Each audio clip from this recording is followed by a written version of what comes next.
iodine নিয়েছিলাম, but in case of a Ullmann reaction কি আসবে, অনলি আয়োডো নিতে হবে, আয়োডো অ্যারিয়ান।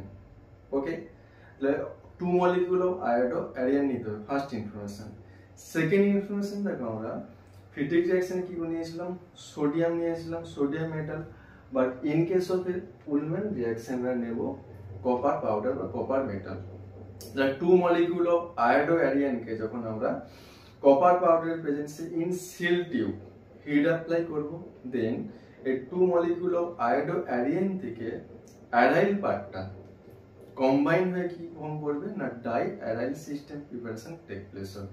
ওকে, আর সেটাই আসবে তোমার উলম্যান রিয়াকশন। তাহলে in case of a Ullmann reaction when 2 molecule of iodoarian treat with the copper powder in seal tube, then aryl part combine with each other to form the diaryl system.